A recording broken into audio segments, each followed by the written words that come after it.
Assalamualaikum warahmatullahi wabarakatuh. Alhamdulillah kita bertemu kembali pada materi fungsi. Nah, di video kali ini kita akan belajar materi matematika kelas 10 tentang fungsi. Nah, namun sebelum kita memulai pembelajaran kali ini atau materi kali ini, mari kita berdoa menurut agama atau keyakinan kita masing-masing. Berdoa mulai. Selesai. Baik anak-anak, di pertemuan sebelumnya kita sudah belajar tentang relasi. Dan pada pertemuan kali ini kita akan belajar tentang fungsi. Nah, kira-kira apakah ada hubungannya antara relasi dengan fungsi?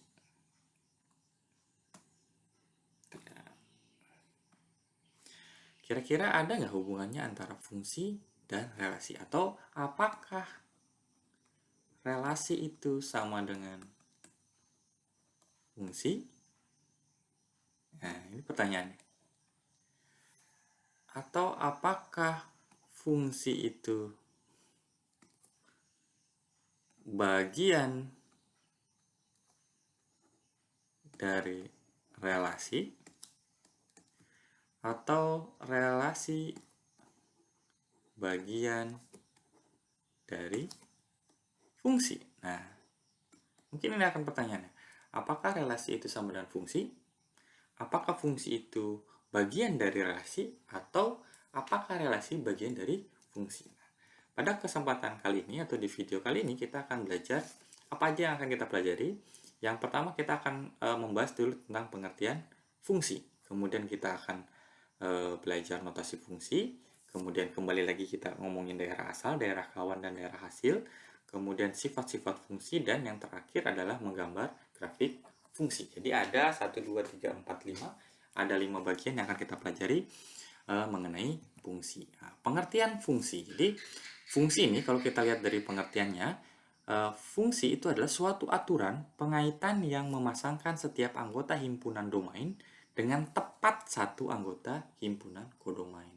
Nah, jadi di sini suatu aturan pengaitan yang memasangkan setiap anggota himpunan domain dengan tepat satu anggota himpunan kodomain.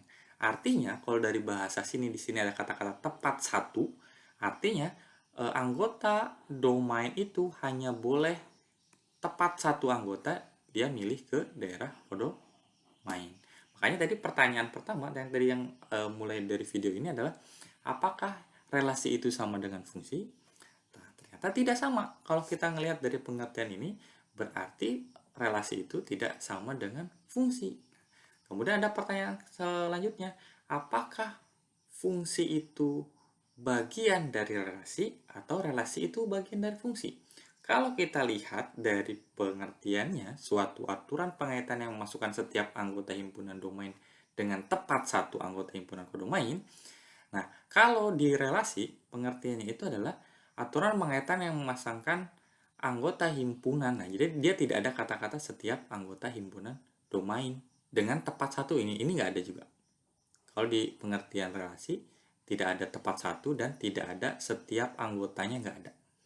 Nah, jadi kalau dari pengertian ini kita bisa ambil kesimpulan bahwa fungsi itu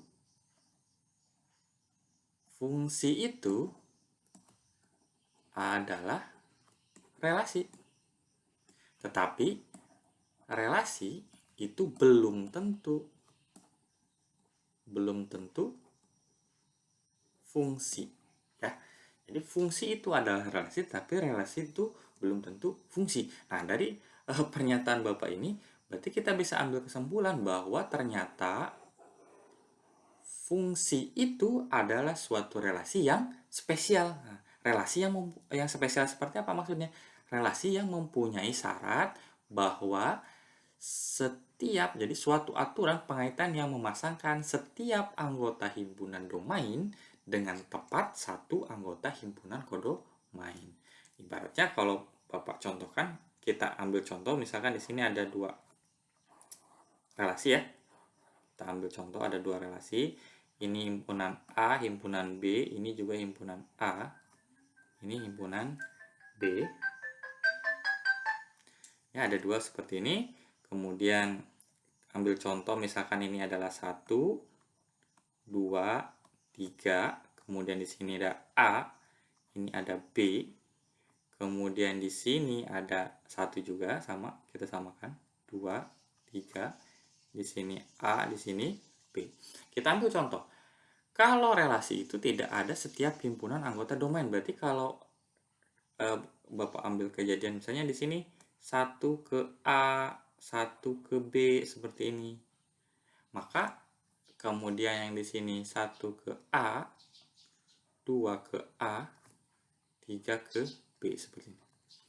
Nah, dari contoh yang dua contoh yang Bapak buatkan ini, ada yang pertama dan kedua, kita bisa mengambil contoh bahwa yang pertama inilah yang disebut dengan relasi. Tapi ini juga disebut dengan relasi. Nah, tetapi dari dua relasi ini, mana yang merupakan fungsi? Nah, kalau kita lihat di sini suatu aturan pengaitan yang memasangkan setiap anggota himpunan domain, itu maksudnya begini. Maksudnya, setiap anggota domain itu kan berarti di sini A ya, domainnya adalah A. Kita tuliskan. Domainnya itu adalah A. Nah, di sini katanya memasangkan setiap anggota himpunan domain A dengan tepat satu. Artinya, anggota domain A itu hanya boleh memilih satu anggota B. Hanya boleh satu. Sedangkan coba perhatikan di yang contoh pertama ini, anggota domain yaitu satu itu memilih dua anggota B. Nah, sedangkan aturan fungsi domain itu nggak boleh mendua. Nah, gimana sebaliknya? Kalau misalkan yang B-nya dipilih 2 kali, nggak apa-apa. Ibarat kata, kalau kita menggunakan istilah istri dan suami, berarti di sini adalah perempuan, ini laki-laki.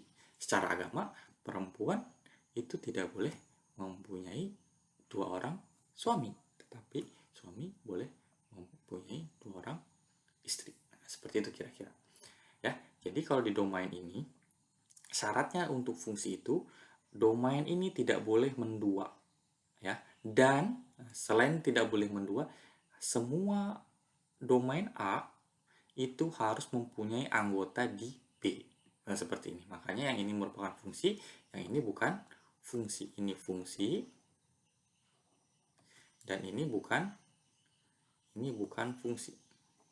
Ya, begitu. Jadi contoh pengertian fungsi itu adalah 1, 2, dan 3 AB ini adalah fungsi. Jadi di 1 dipilih ke A, 2 ke A, 3 ke B. Jadi kalau misalnya anggota domain ini milih 2 nggak apa-apa, sedangkan tetapi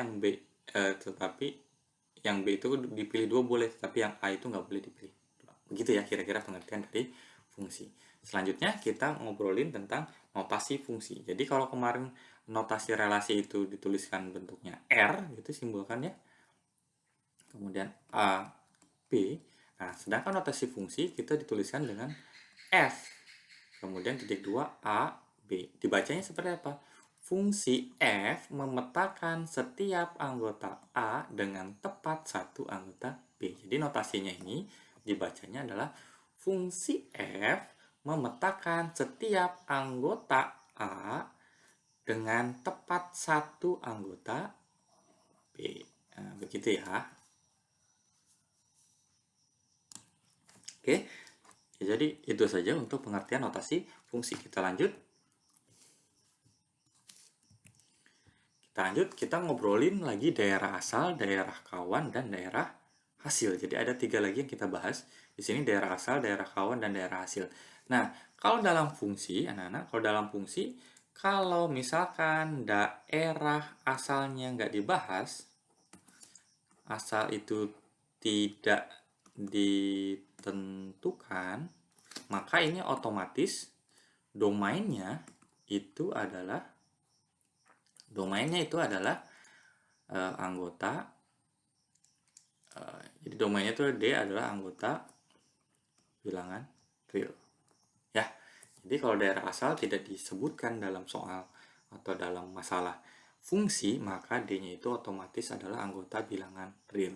Sedangkan kalau misalkan dia dilihat lagi, misalkan dilihat fungsinya itu adalah fungsi bersyarat, misalkan kita ambil contoh kita kalau punya fungsinya itu adalah seperti ini misalkan. Diketahui suatu fungsi f(x) itu sama dengan akar x seperti ini, maka akar x ini adalah daerah asalnya atau domainnya itu mempunyai syarat. Apa sih syaratnya? Ingat, kalau kita bahas ya, kita ambil contoh ini, kita ambil contoh misalkan x-nya apakah bisa sembarang anggota bilangan real? Kalau misalkan dia adalah akar x, coba kita buktikan. Bisa nggak sembarang? Kita ambil akar 4 itu sama dengan 4 gitu ya. Akar 4 sama dengan 4. Sorry, akar 4 sama dengan 2. Akar 1 sama dengan 1. Kalau kita ganti x-nya 4 ya. X-nya 1. Sedangkan akar 0 itu sama dengan 0. Sama. Kemudian akar negatif 1. Ada nggak jawabannya dalam bilangan real? Tidak ada. Tidak ada jawaban anggota. Kemudian akar negatif 4. Ada nggak jawabannya? Tidak ada juga kalau kita berbicara tentang bilangan real. Oh, berarti kalau kita melihat fungsi bentuknya akar seperti ini ada syaratnya. Kalau akar ini berarti yang nilai x yang mungkin itu, x itu boleh bernilai positif, boleh ya. Kalau kita misalnya akar 3 ada kalau kita pakai kalkulator. Kemudian x itu boleh nggak bernilai positif, bernilai 0? Boleh, karena akar 0 itu ada. Yang tidak boleh itu x tidak boleh sama dengan bernilai negatif.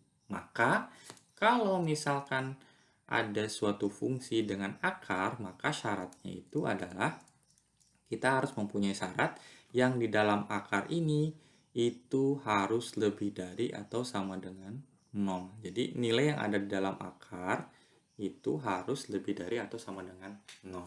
Sekarang kita ngobrolin lagi kalau misalkan kita punya fungsi f(x) sama dengan misalkan 2 per x.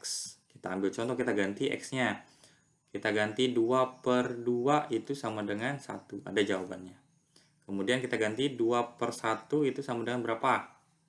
2 per 1 sama dengan 2. Ada jawabannya. Kalau misalnya 2 per 0, ada nggak jawabannya? Bilangan real tidak ada 2 per 0. Tidak ada jawabannya. Kemudian sekarang 2 per negatif 1. Ada nggak jawabannya? Ada, jawabannya negatif 2.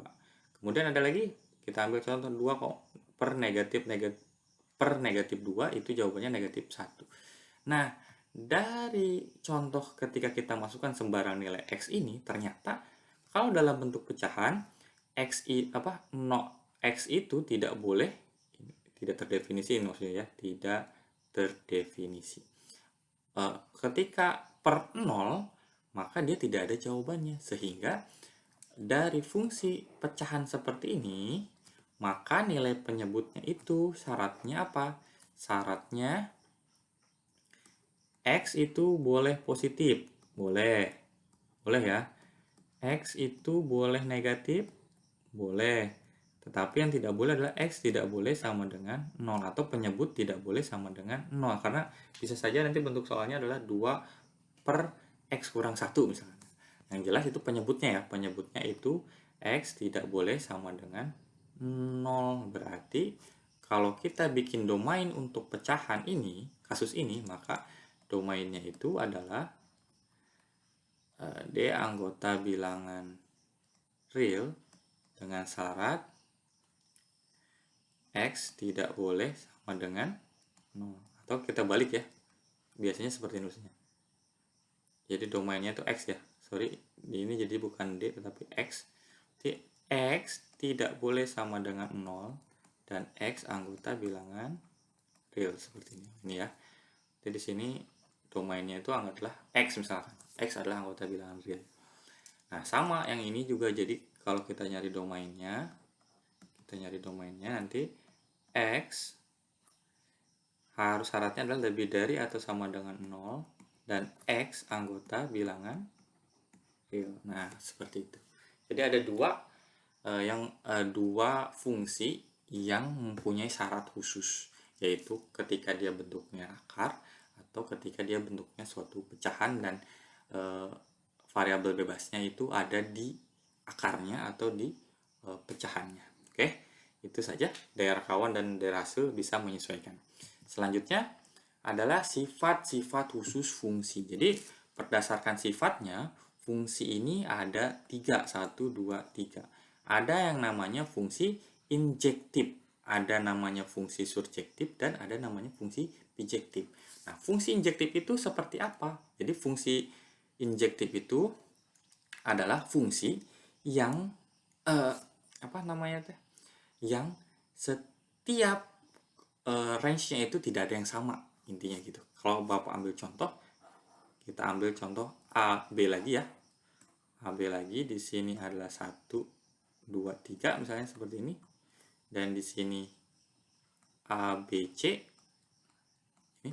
Maka yang namanya fungsi surjektif itu adalah yang A, B, C ini tidak boleh dipilih 2 kali oleh domain. Artinya kalau Bapak ambil contoh, 1 misalkan ke A, boleh. Kemudian 2 ke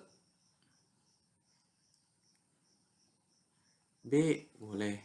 Kemudian kalau misalkan 3 ke B seperti ini, maka ini bukan injektif. Ya.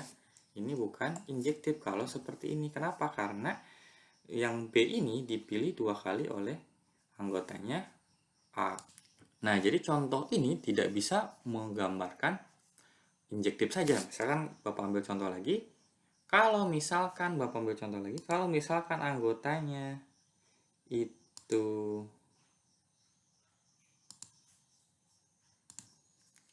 Oke, kita ambil contoh yang bisa lebih menggambarkan injektif.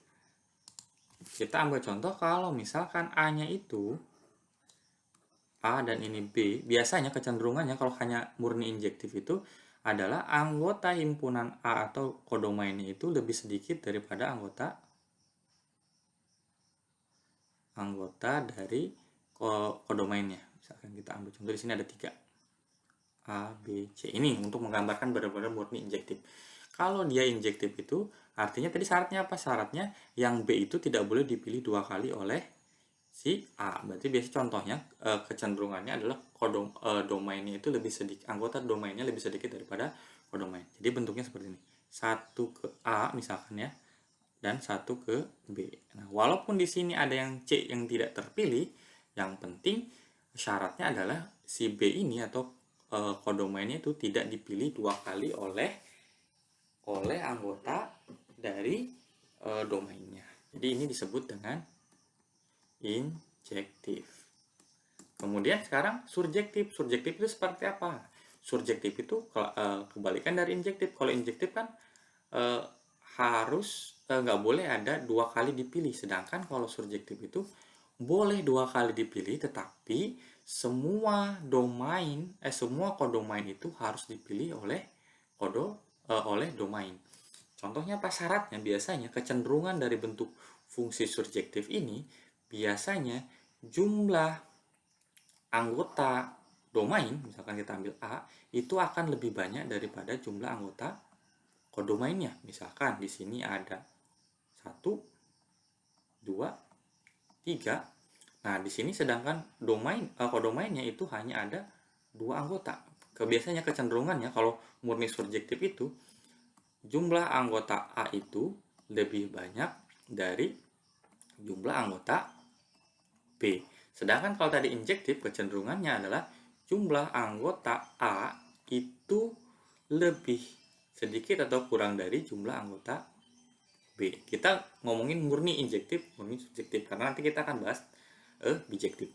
Nah, ingat syaratnya surjektif itu semua anggota B itu harus dipilih. Kalau misalkan, jadi ini semua yang ada di B itu harus dipilih, walaupun dia dipilih 2 kali nggak apa-apa, seperti ini.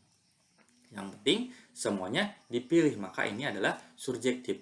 Tetapi kalau misalnya misalkan B ini atau A-nya tidak dipilih sama sekali, maka itu bukanlah suatu fungsi injektif maupun bukan juga suatu fungsi surjektif. Nah, sekarang kalau kita ngomongin fungsi bijektif. Fungsi bijektif itu seperti apa? Fungsi bijektif itu adalah gabungan dari fungsi injektif dan fungsi surjektif. Ciri khasnya apa? Ciri khas dari fungsi bijektif itu, kita ambil contoh. Di sini ada A, ada B. Nah, kebiasaan atau ciri khas dari bijektif itu, jumlah anggota A itu pasti akan sama dengan jumlah anggota B, seperti ini.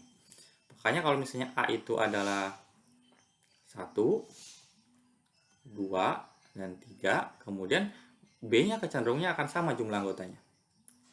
Ingat, bijektif itu adalah gabungan dari injektif dan surjektif. Artinya kalau injektif itu tadi syaratnya dia tidak boleh dipilih 2 kali, dan surjektif itu semua anggota kodomainnya harus dipilih oleh domain, maka dia bisa disebut dengan korespondensi 1-1.